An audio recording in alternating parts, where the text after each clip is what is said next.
one of the when Estelle asked me to come do the talk, she pointed me in the direction of the website and said, have a look at some of the videos of the previous talks and see what it's all about, what we expect. And of course, I assiduously avoided them because, after all, if you're going to play Hamlet or Othello, you don't go and see how David Tennant did it.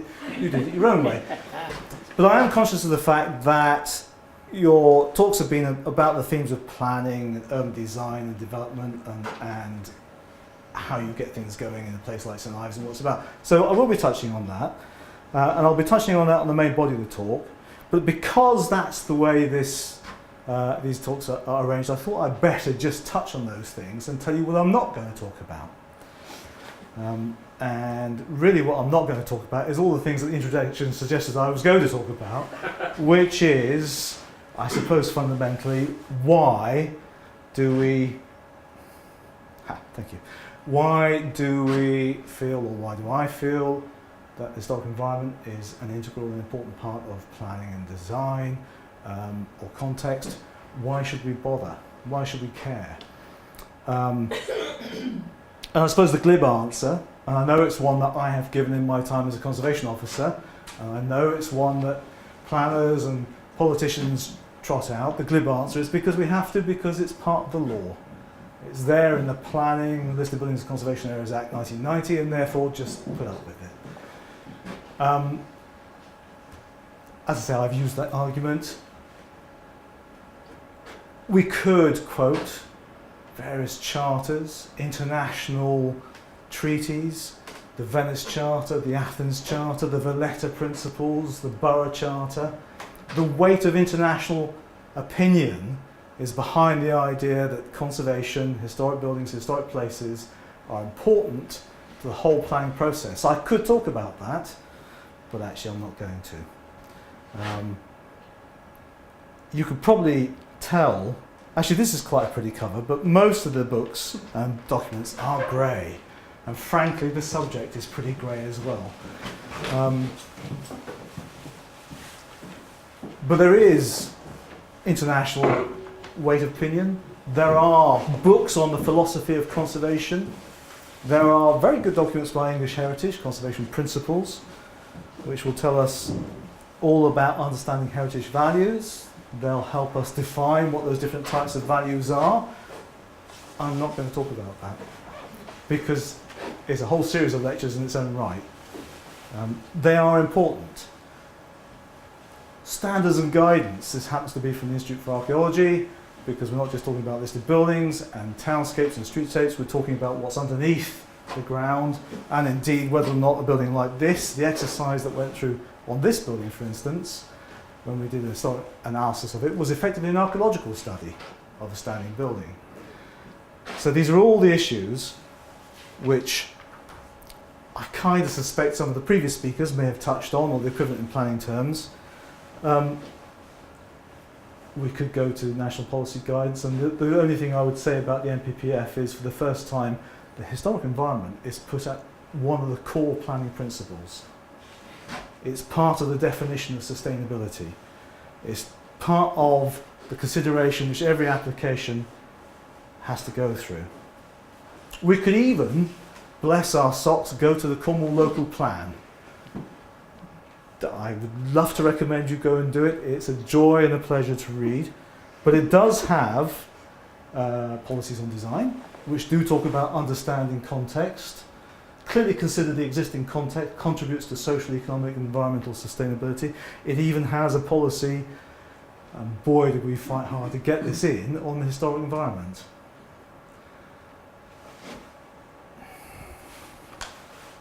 I kind of suspect but the reason you're here, frankly, is because you already get all that. And that, I hope, like me, I just consider it self-evident. I genuinely do buy into the idea that we don't know where we're going unless we know where we've been, unless we know what we've got. That's why I do the historic environment. That's why I'm not going to say more about all that sort of stuff, but I'm going to talk about this place, St Ives. And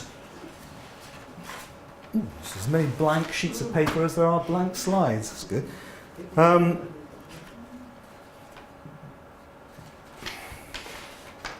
What I'm going to talk about is the structure of the place, the skeleton, the bones, what makes the place the way it is, how did it get to where it is. And in doing that, hopefully I will touch on some themes associated with planning and development and urban design and the future of a place. There's going to be lots of maps, old maps. This is the Tithe map. You'll see quite a lot of different versions of this during the course of the talk. It's a wonderful document, even given all the big gaps, and you'll notice that there's quite a lot of detail, just in a vague sort of pink colour. But we can fill in those. We can fill in those. But what we're going to look at is this, and we're going to look at it in the sense, the only sense that matters, if you like, about the context of the historic environment, is that it is about informed decision making. It's about understanding what you're dealing with, truly understanding it. It's about getting a balance based on the idea of embracing the complexity of the story. Now, I wasn't going to mention this. I decided I would on the way here, actually. There are a lot of people will say, and they do say all the time, well, you know, you can do that anyway. You can look at buildings, you can see the context of the building just by looking at it. You don't actually have to understand the archaeology. You can look at a streetscape and you can work out that's stone, it's 4 stories, it sits on the back of a footpath, that's fine, that's your context. I'll build a new building, it's 4 stories, it's stone, it sits on the back of the footpath, we're away. There are 4 houses up associated with Trelawny Manor. They were designed by Sir Vance Trevail, and I think 2 of them now have been demolished. And on the face of it, that pure visual analysis, you would say, well, they're Victorian houses, they're not a terrace, they're not identical, they're just 4 houses. There are Victorian buildings all over St Ives. Some have been taken down, some of them have got new buildings built in those gap sites. What's the issue? And just on that pure visual analysis, that architectural approach if you like, that might be fair enough. However, if you then know that those 4 buildings were built by Sir Edward Hayne as part of his development of Trelawny House and Park for the 4 principal officers of the Hayne shipping line, and that they are therefore a unique, and I use that word a lot of this building, but they are a unique expression of a very particular moment in time, and a very particular history of the man who ran what was said to be the biggest steamship company in Europe, from St Ives, who gives its name to the hospital, who's one of the benefactors of St Ives, designed by Sir Vance Trevail. Those 4 buildings are part of a single complex. They could not have been built anywhere else at any other time apart from St Ives in the 1880s. Now to my mind, that means if you take one of those away, you destroy all that complex of meaning. And you don't get that from a purely visual analysis. And that's, if you like, the reason why I think doing what I'm going to do tonight is important and does make a difference. As long as you buy into the idea in the first place that it matters. And if you don't, nothing I can do will persuade you otherwise, so just enjoy the pictures. Now then, the title. Sorry this has been out of focus. I pitched it off the web, so it's a bit of a... I suppose I ought to give credit where credit due. Constantinople. The quote, I can tell you, comes from Rambles in Western Cornwall, because it is a quote, I didn't make it up.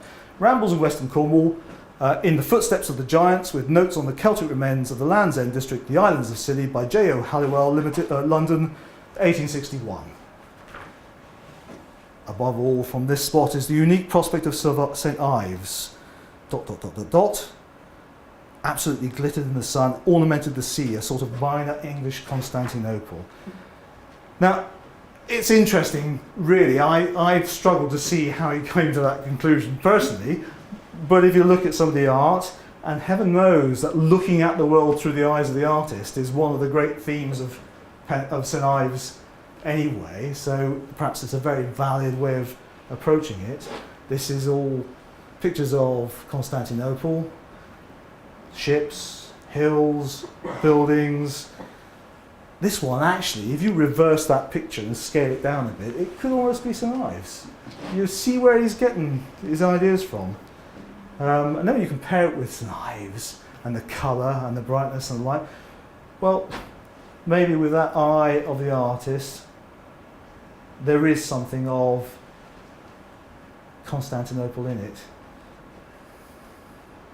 There's even a hint of the Roman remains in the viaduct as we come in.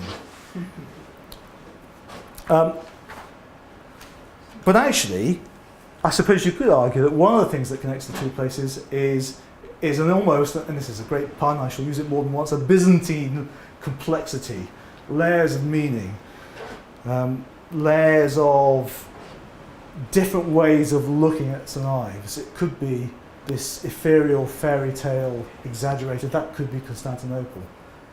I see the point. Actually, the full quote is,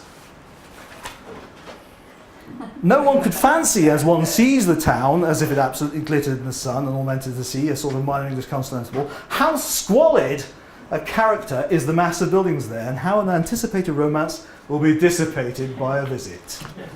So it's actually not quite as glorious a quote as we might think. And I suppose those squalid buildings that he had in mind were things like we would find these fabulous today. What a shame they don't survive recognisably, although some do. But this is just the sort of squalid shacks and huts and old buildings that Halliwell had in mind.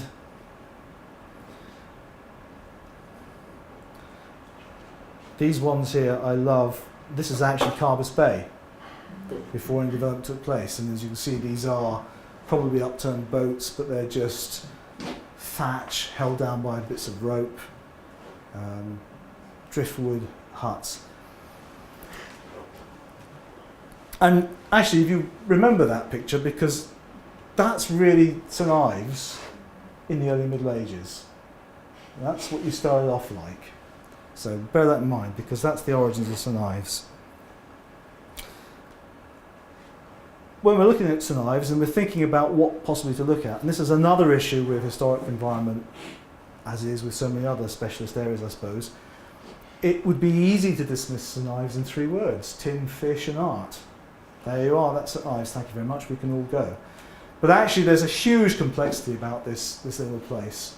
And there are all sorts of themes that one could actually look at, looking at the individual buildings that we've just seen, looking at townscapes and streetscapes, looking at historical themes like a commercial, prosperous port, shopping, the church, fishing, and fish. I was trying to find a quote. There is a quote, I can't remember where it's from, that somebody said they could smell St Ives a mile before they could see it. And certainly Matthews, even in the 1890s, talks about the smell coming from the train oil and the pilchard pressing and how it dominated the town. You could talk about the mining. And you have to think in St Ives about the mining and the people in the mining, not just up along and down along, but the fact that the mines are all over the place and even down on the seafront. This is where the Penolva Hotel is now. And in fact, as you probably know, if you go down the steps down by the side of the Penolva Hotel, on the rocks on the beachfront there are huge shaped bits of granite stone. And the base of that engine house is still there underneath the hotel. It was a working place. It was a busy place. It was a complicated place. All sorts of things that one could talk about. The art, all of it mediated through the eyes of the artists who dominated increasingly the town from the 1880s onwards. So there's lots of themes to choose from.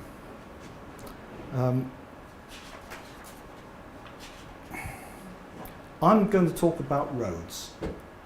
That's the subject of my talk tonight. Roads. Forget all this interesting stuff. We're going to talk about access. And we're going to talk about planning as opposed to an organic, informal development. Those are the things I'm going to pick up on, because that actually creates the basic structure of any town. Any place is how you get from A to B, how you actually lay out the place. So I'm going to take you back to the beginning, if you like. And St Ives is up here. This is Norden's map of 1570s, something like that, 1580s. St Ives it starts off life as a chapelry, as a dependent settlement of Lelant.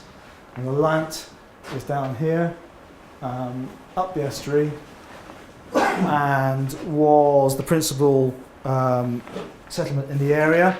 And in 1295, as late as 1295, had a grant of a market. If you think back to those huts on the beach, St Ives was probably no more than a collection of huts on the beach, of little hamlets at this time. We're looking at it in slightly more detail. If you look at the topography of St Ives, this is clever stuff. This is overlaying aerial photographs on maps and 3Ding them and so on.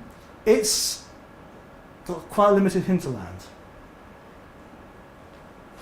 Lelant actually is much better placed. There's a really good quote from Carew, 1608, and I wish a lot of people who talk about towns being placed up rivers for defence read this. It's talking about Truro having preeminence over Penryn, because I observe, touching diverse other towns of the same situation in Devon, as Salcombe, Kingsbridge, Dartmouth and Totnes, Topsham and Exeter, amongst those which stand highest up in the country, afford therethrough a fitter opportunity of access from all quarters, and so a speedier and larger vent of their commodities. Basically what he's saying is if you've got a town, you stick it as far up a river or a navigable channel as you can get it, because then you have your hinterland ready-made to supply that town. You don't put towns on the seafront with no hinterland behind them, because they're not going to flourish. So there's a very particular reason why St Ives grows up, and it's clearly the harbour and the sea and the fishing. If you contrast it with Mounts Bay is, unlike St Ives, surrounded with the only Grade 1 agricultural land in Cornwall. From the Middle Ages onwards, it was one of the great agricultural areas of Cornwall. It's also got 1, 2, 3, 4, 5, in fact 6, because there's 2 down here, 6 medieval towns, medieval ports, medieval harbours. There's a real contrast between St Ives and Mounts Bay. And Mounts Bay has a hinterland which can afford all these towns.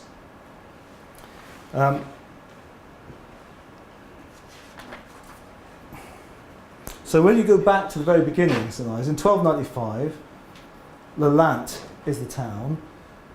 St Ives has a series of porths: Porthminster, Porthgwydden, Porthire, which I suspect is the real name of the harbour area, Porthminster, and so on. And each of those we know has a little settlement. We know there's a chapel here by the 1340s, there's a holy well over there, there's a chapel over here, there's a chapel over there, there's a minster at Porthminster, there's a separate settlement at Porthminster, gets burnt by the French raiding in the 13, whatever it is. So it starts off not as a town, but just as a collection of little hamlets, each of those porths actually doing its own business. Collectively, they were one of the biggest fishing ports in Cornwall, even by 1301, where Porthire was already paying 120 shillings to the duchy for the fishing rights, compared to, I think, 20 shillings for Penzance, for instance. But I don't think you're necessarily looking at a town. You're looking at that payment being for the whole of this bay, effectively, and all the little ports there.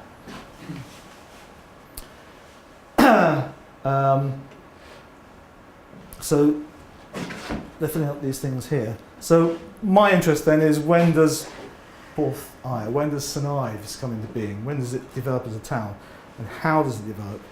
This is Smeaton's plan for his proposed new pier, and the original proposal for the wall on which we stand, the seawall on Porthmeor. In fact, in the end, it was built like that, but originally Smeaton proposed that it run along the line of Back Row.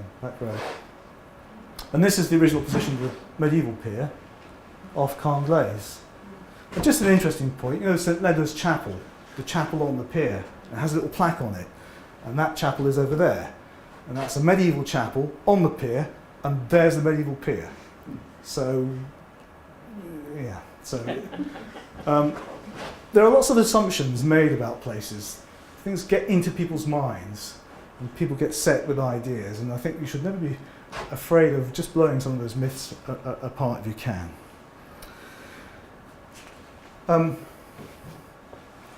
Let's move back, sorry. Leyland, writing in the 1530s, says, in fact it's a good quote, I'll quote it.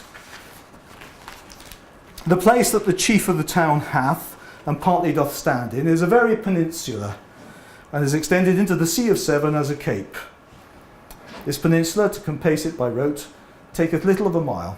Most part of the houses in the peninsula be sore oppressed or overcovered with sands, that the stormy winds and rages casteth up there." Don't we know it? "This calamity hath continued there little above 20 years. Back down the hatches. "This best part of the town now standeth in the south part of the peninsula, up toward another hill for defence from the sands." Actually, that's Leyland writing in 1533 about what he saw in 1533. And that's got into the canon, if you like, that St Ives started off over here and has moved around. That would seem logical. That's where the harbour is and the pier is. But actually, there's plenty of examples from other places. And one of the other themes, I guess, I'm going to touch on is the use of models. I do a lot of urban studies and town studies in Cornwall and Devon, and we're always trying to produce a model. I've challenged the team that's working with me at the moment to use the words defensible paradigm, but for some reason they're refusing to do so. But it's a model that you can take and you can put out there and say, okay, this is how I think the town developed and worked. It may not be perfect, it's open to challenge, but it needs testing, either by archaeology or by further research. So what I'm doing is presenting a model today. And what you do is you look at other places, because towns actually all tend to develop to predictable models. Each of them slightly different, and that's what gives them their individual character. So if you look at other places, this is Mousehole. This is a detail from the 1530s map I showed you before, Mounts Bay. And you can see, there's the quay, there's a huge great open space there, and there's the town around the corner. You might think that's just a cartographical exaggeration, but on this map, and this is from a study we did a while back of Mousehole, there's the medieval quay, still there. If you look at the inside of the quay at Mousehole, you'll see this is like sort of cyclopean, huge, great big stones fitted very carefully. That's the original 1389-90 quay. It's the oldest stone quay in southwest England, certainly Cornwall, possibly even Britain. It's hugely important. Anyway, that's beside the point. Here's that open area, and here's what actually was two medieval boroughs, believe it or not, in Mousehole. And this open area was only filled in the 17th, 18th century. So that little map was an accurate reflection of, and it's this area here, of what was, and the town is over here. So there's no need for a town to be right next to its harbour. You can look at Newquay, and here's the quay, and here's Tow and Blistera, which became Newquay. And that just actually makes it even more point. The quay's out over here, and that's a 16th century quay, 15th century quay. So these are medieval quays, just the same as in St Ives. Now, when you look at the aerial photographs, so you've got to imagine the quay originally coming off here, and probably a few huts and sheds and things here. But the church is over there, and you know, if you're going to have a medieval settlement in a town, it's going to be around the church normally. And not surprisingly, you get the long street going up to the church area, and it's Fore Street. And again, thinking about this idea about models, I'm going to show you some other Fore Streets, but virtually every Fore Street in Cornwall and Devon, it means before. It's the street before the marketplace, or before the church town. And if it's before the church town, I suspect that most of those church towns were rural markets rather than defined urban markets. So this is Fore Street, there's the market area, and there's an interesting thing here. It's a bit wibbly wobbly, but you can see this area here. It's quite regular. There's some very well defined plots and boundaries going on there. And that line shows up even more. So you've got a medieval line, go to market area. Actually, I'll use this is why I've got the extra large pointer. You've got interesting lines going off there, lines going off there, going off there, and we know the medieval street pattern went off there, off up here. But there's some very square, straight lines, and one of the abiding principles that you should always bear in mind is that nature abhors a straight line and a right angle. If you find a straight line and a right angle, you're looking at something that's been planned. I promise you we touch on planning and urban design eventually. And actually, I suspect that you're looking at straight lines and things there as well. A little quiz, okay? 4th Street, leading to a market area, church by the side. Don't know if anybody knows where that one is. 4th Street, leading to a market area, church to one side. Any guesses? No? Some of them are upside down or turned round, so I'm cheating a bit. 4th Street, leading to a market area, church to one side. They're all called Saint something, which may not be coincidental, but I'm still working on that theory, so I won't push it too far. 4th Street, leading to a market area, church to one side. Anyone? St. Just? No, we've had St. Just already. This one. 4th Street, leading to a market area, church to one side. That's the Ives. Absolutely right. You can see there's a model. There's a pattern for small urban centres. There are patterns for large urban centres. These are medieval planned towns. We tend to think of planned towns as being on this scale and being this grid, but they needn't be, because all those ones I've just showed you had some element of planning and development about them.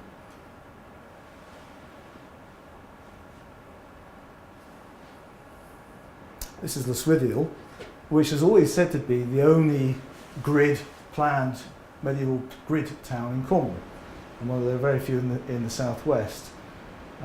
Unfortunately, when you actually look at it in more detail, what you find is it's just a single street leading down to Triangular Market. 4th Street, Triangular Marketplace, church to one side. Exactly the same pattern. Why it looks like a grid is because in the later so this is sort of the 12th century. In the 13th century, a bridge is built across the river. And that turn is far too tight, and that turn is far too tight to get into there. So the market area shifts up here, and what was originally a back lane becomes a major new street. So you actually get a grid superimposed. But these are all predictable models. They're all unique places, but they're predictable models that you can actually use to understand the actual skeleton of the place. And a lot of this, getting back to the idea of roads and access, is about getting either to a market or to the foreshore, or trying to avoid the market or the foreshore. Urban ring roads and inner ring roads are medieval in origin. This is Penzance. Church down there, probably the original market area down here. This area up here, Market Jew Street, look at that continuous, regular line out there. In 1405, there are documents referring to the new borough of Penzance. Now, this has always been thought to be a legal new borough, a technical new borough. Actually, I'm pretty convinced that it's actually a physical new borough, and that Market Jew Street is a planned market extension to the old borough of Penzance, with a great big triangular marketplace at one end of it.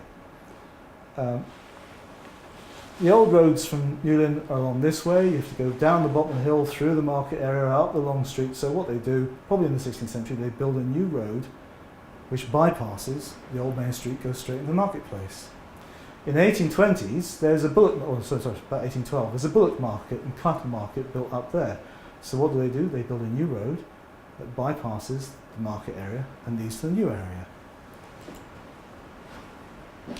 And if you look at even wider in Penzance, you've got Moorab Road, which cuts through existing terraces there, and Alexandra Road, and indeed the Prom, which was built in the 1840s, and then eventually Wharf Road, built in the 1860s, and linking up the system at the top is Taravera Road, which is developed from the 1850s, 1840s onwards. So actually you have a complete inner ring road system being built from the 16th century to the 19th century. It's not new. It's been going on forever. And this is actually St Austell. This was one of the examples I showed you, but I twisted it upside down so they all fit the same way. So getting back to the idea of the 4th Street and the church, and what you have is an aggregation of routes coming from the hinterland up through the 4th Street into your market area, with a few lesser roads going off into your immediate area around, but they tend to be not so important. If you look at St Ives, what you have is you have a 4th Street leading into the market area, and then your lesser roads going over. So that 4th Street is not coming from a hinterland, except that it's coming from the harbour. So St Ives, of all those examples I've shown you, St Ives is a beautifully upside down and unique structure. It is absolutely predictable as a typical Cornish 4th Street and market town model, but it's upside down and its hinterland is the sea. And getting back to the comments I was making about why would you put St Ives here when it doesn't serve any hinterland? Well, actually, it's not serving any hinterland. What it's doing is it's bringing fish out, it's processing them, and it's bunging it back out again. Pretty much like Penzance was. It's merchanting fish, if such a word actually exists. But it's quite an interesting thing with St Ives. It's the only one I've come across so far, and there must be other places that do it, but it's a really interesting twist on that otherwise predictable model. So, warming to my theme of roads and access and bypasses, we're going to look at the Stenwick area. This is not a very good map. This is the Tithe map, or a version of the Tithe map. And you can see 4th Street coming down there, and the church around here. And you've got a mess up the Stenwick. There's no other way of describing it. You could probably still describe it that way today. And if you look at the street patterns, you have St Andrews Road, go up Skidden Hill. At the moment, and historically it's always said, the road goes off up the steps down that way and there's footpaths. But actually what the road does is it goes straight over, up there, joins that path, or joins that path in a previous life, as it were. Or you could go up what became High Street, up Chapel Street, and up the middle of the valley, or you could go up this way up Street and Garrow, which doesn't go anywhere. But even in the 18th century, some of the grandest houses in St Ives were on Street and Garrow. It went somewhere originally. And what you actually had, I think, is going up the Stenwick, because it was an active stream working in the valley floor, and there was all sorts of odd lumps and bumps and difficult terrain, you had almost like a braided series of paths and roads going up the valley, probably changing quite a lot over the centuries. So there's 3 or 4 potential routes up the valley, all of which could be thought of as the medieval roads. We know from a piece of evidence, which I'll talk about later on, that Dove Street, which is there, which again at the moment doesn't go anywhere, in the 1760s it was described as the road from St Ives to Penzance. So it has been at some stage the main road. And they're all wibbly wobbly. It's a bit like Doctor Who. They're all timey-wimey, wibbly wobbly roads, which is what you expect from medieval roads. Interesting map, this, isn't it? Because what you then have, you expect these straight terraces. But what about this straight road here, and this straight road here, and this almost straight road here? And they, to me, are some of the least understood, the least written about, the least explored, and most interesting features of St Ives. And I've never understood why people aren't saying, what's Tregenna Place about? Because the first thing I ever thought when I came to St Ives was, what's Tregenna Place about? What's going on there? And I'm sort of halfway through an article, and I have been for the last 5 years. And I might finish it off this year. And one of the main things was improving not only the access Penzance, but actually realising that more and more this was the principal road in, and we are more aware of the series of roads that were built to improve access from the south. They started off effectively as private drives associated with Stevens and with one or two other landowners, and eventually public pressure got them to be adopted.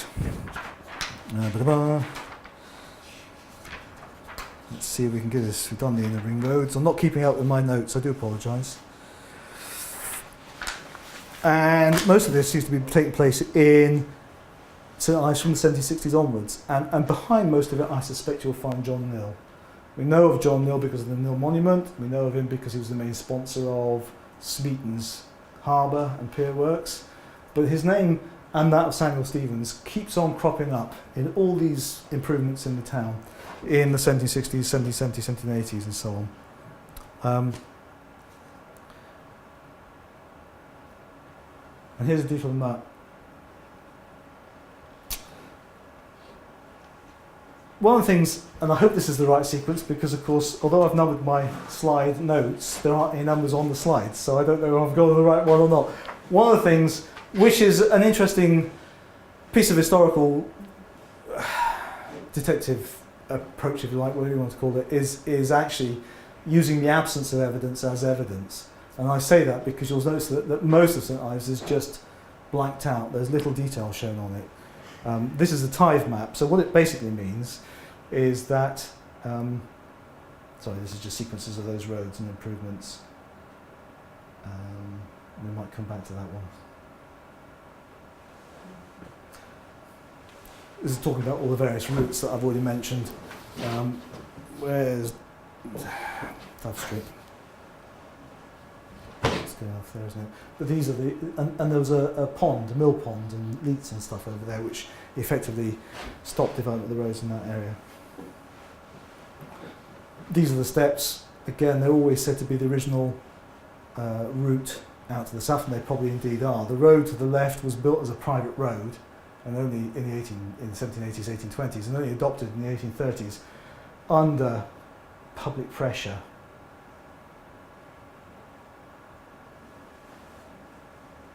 Here we are. I should have been slipping through those slides as I was talking to you about the exciting roads and so on in development. The blanked out areas, what basically happens is you have to pay tithes to the church, as you know, up to the 1830s. These tithe maps are actually drawn up in the surveys in connection with the Tithe Commutation Acts, which are basically saying you no longer have to give a tenth of everything you produce to the church. Instead, what you'll do is pay a one-off payment or a rent, effectively, but we'll map everything so we know what it is you owe the church. Well, a lot of places have already done that commutation process a lot longer, much earlier in the process, and a lot of towns had effectively made an agreement with the church to say, look, we'll give you a lump sum or we'll give you an annual rent so you don't have to claim the individual tithe from us each year. And as a result, what you get on the tithe maps is either those blanked out street patterns, or you get this. You can see where it says the village of Mousehole, and take there. This doesn't actually match up, but when you overlay it on the 1880 map, it clearly is there. So that pink area is what's blanked out on the tithe map. When you actually do a survey in Mousehole, this is the slide that doesn't pop up for some reason. It's really bizarre. I've tried everything I can on these little, animation things, and it just doesn't appear. When you actually look at Mousehole, and you go around, there are a series of granite stones and outcrops of the blue Elven, and they all are tracing this boundary line. They all pop up on the boundaries, and what they're actually marking is the medieval boundaries. So the bit that's not shown on the map is the medieval borough of Mousehole. So at some stage, probably in the 16th or 17th century, the town or the owners of the manor has commuted his tithe payment, so it isn't mapped. So the absence of the evidence is in itself evidence that that's the borough boundary. And the same thing happens in the Swithiel. The blue area with nothing in it is the medieval borough of the Swithiel. The stuff that's shown is the later additions. So if you use that as the model, you go back to St Ives. The stuff that's not shown is the medieval or post-medieval borough. The stuff that is shown is later additions. So actually, you can see straight away that there are planned additions and insertions into that medieval or post-medieval streetscape. And they're to do with, and it's called Tregenna Place, Tregenna Hill. There's Tregenna Castle. This is the article, if you like, that I've got to write one day. Some friends and colleagues of mine were convinced that actually this is always attributed to John Wood of Bath. There are almost identical buildings. The Manor House in Maurslayam, which is the National Trust St Michael's Mount offices, Acton Castle, just the other side of Paranuthno, they are effectively copies or twins of Tregenna Castle. So they're either by the same hand or direct copies, or they're linked in some way. Always attributed to John Wood of Bath. No clear documentary connection. It's a 19th century attribution, and these friends and colleagues want to attribute it to William Wood of Truro, who was an almost contemporary of John Wood, and there's a good case for it. As it happens, there's no connection that you can make between William Wood and St Ives, but you can make a direct link between John Wood of Bath, this is the Royal Crescent man, and St Ives. These are the almshouses designed and supervised for the borough of St Ives on land owned by Samuel Stevens by John Wood of Bath in the 1760s. This is Tregenna Place, this is Dove Road, Dove Lane, whatever it is.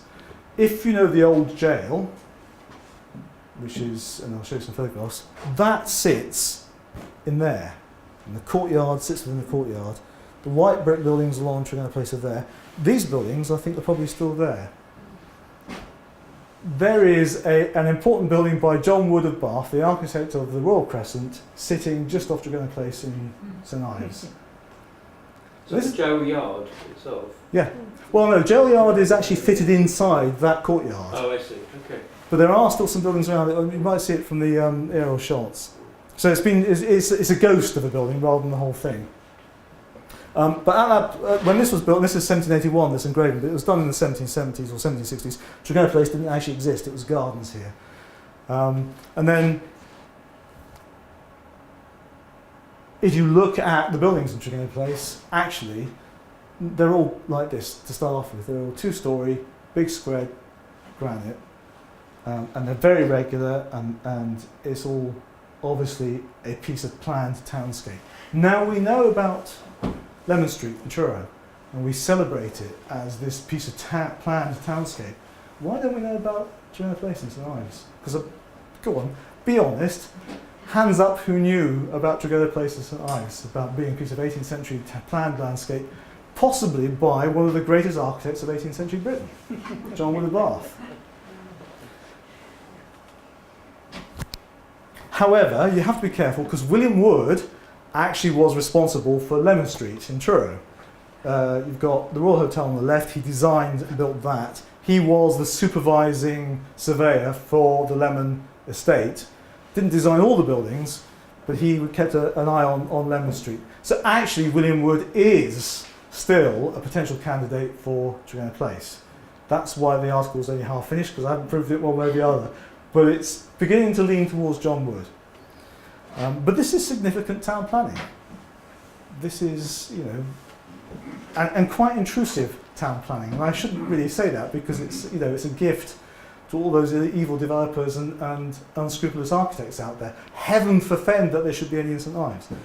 But you have to be honest and accept that places do change, and they have changed. This is the yard around the back there. So this is the site of those almshouses. And interestingly enough, John Wood, in his book, the plans are actually taken from a book that he published on the houses, designs for houses and cottages for the labouring poor, that's what it's called. And he has a little piece about the almshouses are built for the borough of St Ives. The stone around there is all granite. It's hard to work and it's not very warm. It's not very good. So actually, I've decided to build certainly the inner walls of the almshouses with brick, And lo and behold, the only place you find brick in Tregenna Place is in this row of buildings here. Now, I've a feeling that Wood's range actually was forward of this, but this is either the back walls of that range or it's the brick being reused. This is why I say you've got the ghost of the John Wood building. There isn't any other brick in Tregenna Place apart from where John Wood said he used brick. So there's some interesting, and that sort of gets me back to those 4 houses by Sylvanus Travail. You know, if you were just looking, and that's the jail yard. If you were just looking at those in St Ives, you'd probably say, well, you know, they're not terribly interesting, and they're not as good as the stone ones down the other end of Tregenna Place. Just scat them down, put something. But actually, when you understand the history behind them, to my mind, they take on a significance and interest way beyond just their rather dull physical visual appearance. I'm not keeping any track on time, by the way, so do shout at me if you want to be prodded. Nor we.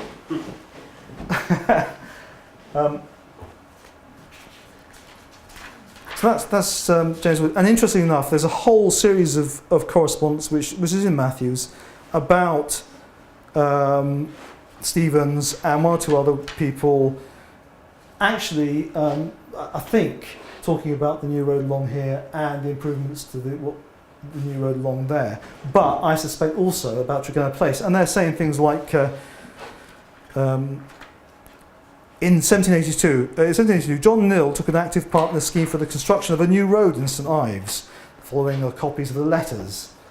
Right worshipful and dear sir, I take the liberty to lay before you the 2 reports respecting the roads and the streets which I send herewith, and after you have perused and considered them, I will beg the favour of you to return them with this note that I may send the same to the rest of the justices according to their rank.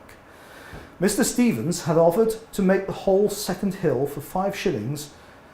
The whole doesn't for each fathom. The whole does not exceed 276 fathoms, which will cost £69. We shall hope, I hope, be able to raise enough from the rate to pay for this and the other repairs this year. The other hill near the town may be the object of another year.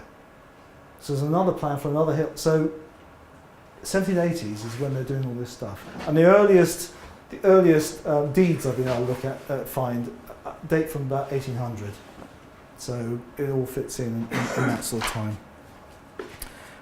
And there's estimates for the expense of making the road from the borough of St Ives, from the corner of Mr. Anthony's cellar upon the beach, through the Warren, through the ground beyond the new stamping mill, as to come out near Will Marjorie, and so on.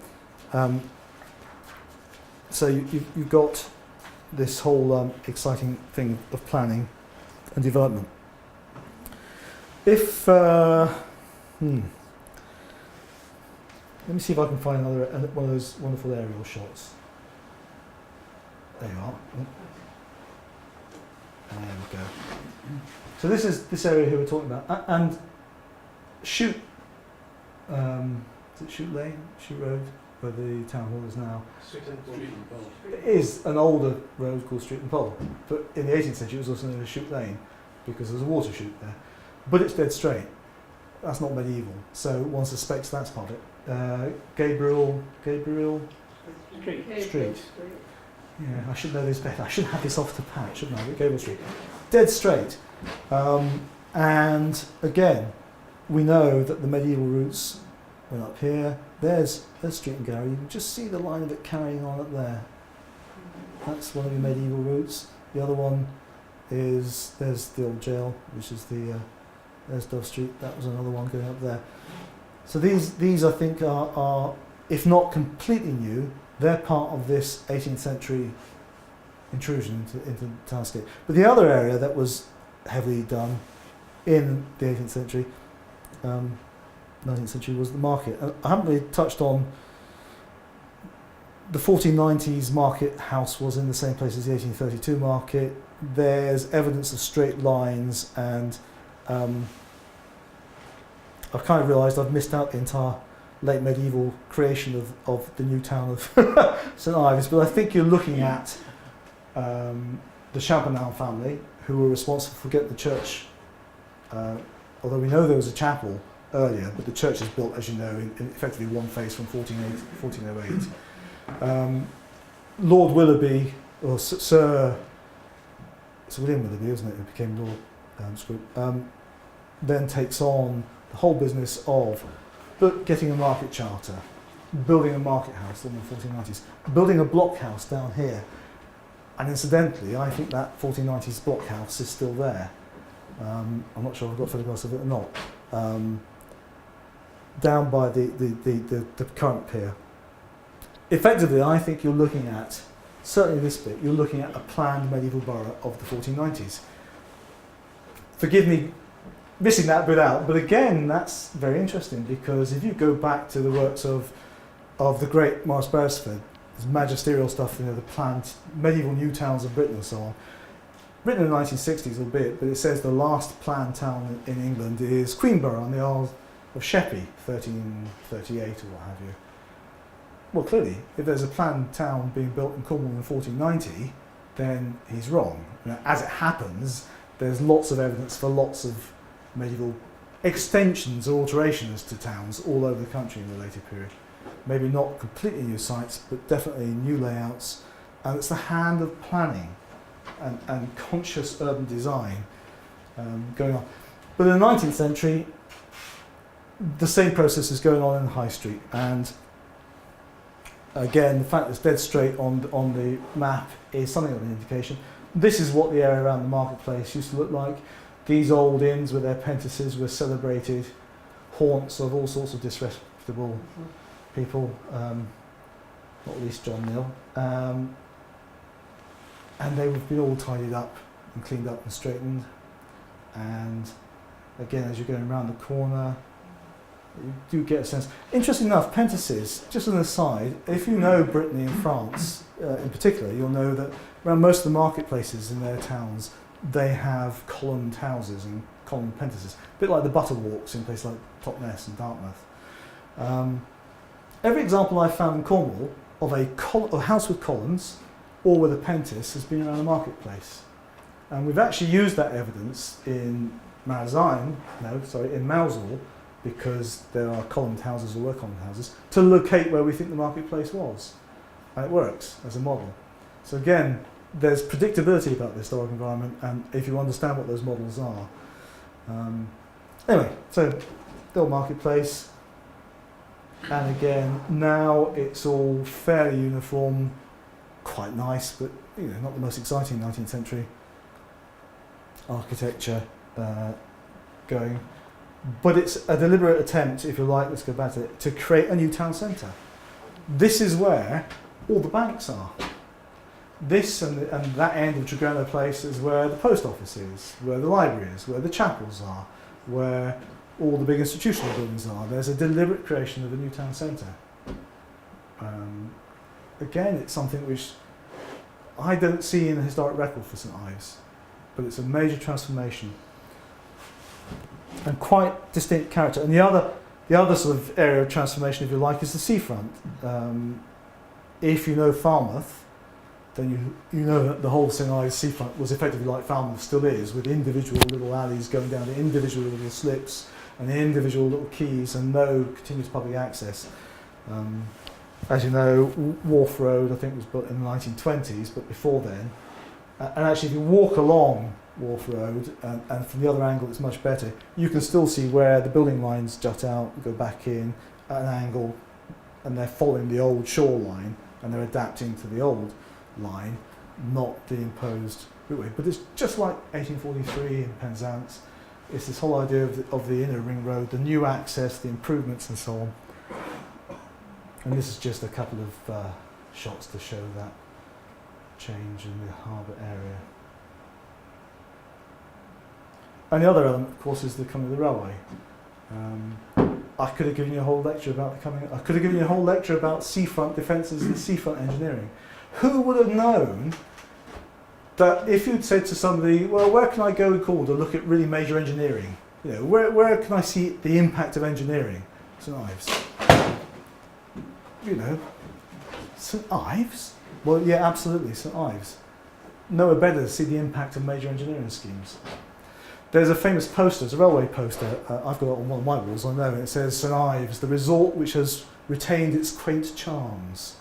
If only they knew that this smelly, dirty, filthy place was engineered almost out of existence to create those quaint charms.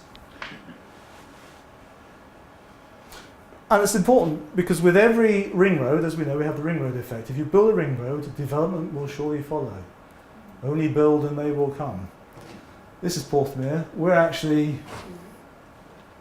where are we? We're there, aren't we? Or are we up there? I can't remember. That's the wall that was built not according to Smeaton's designs, but according to his idea. As soon as that wall was built and finished by 1800, buildings started being built up against it. The little cellar down there is possibly the earliest of all the buildings along Porthmere to be built up against that wall. So these engineering things, they're not just interesting in their own right, but they allow the development of the town in new directions, in new ways. This is the process actually there's a wonderful series of estate maps. This is all the Porthire estate, and we are in that blank bit there, which show buildings in the process of being built and developed all the way along the Porthire area. The building of that wall there allowed the creation of the largest industrial fishing port in its day in Cornwall. So that engineering, that change in access in roads has created effectively a whole new town. This is kind of why I'm not talking about individual buildings. It's why I'm talking about the structure, the basic blocks of how a place works and how it's come up. Just a building you might recognise. Of course, not only did it create the biggest fishing centre in Cornwall at this time, but it created one of the greatest artistic centres in the world. So this whole idea of roads and access is a major cultural issue in St Ives, I tell you. This sort of approach lies behind the Cornwall City's Urban Survey reports, and I would argue that until you understand these sorts of processes I've been talking about, you don't actually understand why buildings are where they are or why they are the way they are. But once you understand that process, you can understand why all the little quaint cottages are up St Andrews and the Warren and the Skidden, why all the fishing cellars are over by Back Lane, why all the posh 1830s, 1840s houses and villas and so on are on those seafront roads up above what's now the railway station, why all the hills are ringed with spiky Gothic terraces, because almost all of those were built partly as slum clinics, but partly the idea was that a lot of fishermen took them, lived in either the attic or the basement, but rented most of it out to the tourists. So they all come after the railway. So the railway allows these sorts of buildings. So without the railway, you'd have this and this and this, but you wouldn't have these, not in the numbers you've got. So there's a direct relationship. So you understand the buildings, and you understand the character areas and the way different character areas are developed in the town by looking how that structure changes. And only once you've done this, in my book, do you then start looking at the pretty buildings. And only when you understand that should you be allowed to decide whether or not to demolish the Victorian houses up at Trelawney or take down those brick buildings in Tregenna Place, because you've missed the whole point as far as I'm concerned. So, we get back to Constantinople. This is actually St Ives, and we're on this journey into all these complex layers of understanding and meaning. So finally, I realised at the end of my preparation, I did actually get a connection between St Ives and Constantinople. And and there's that pun again, it's Byzantine in its complexity. So I'm going to leave you with an image of, is it St Ives or is it Constantinople? Who knows? Thank you.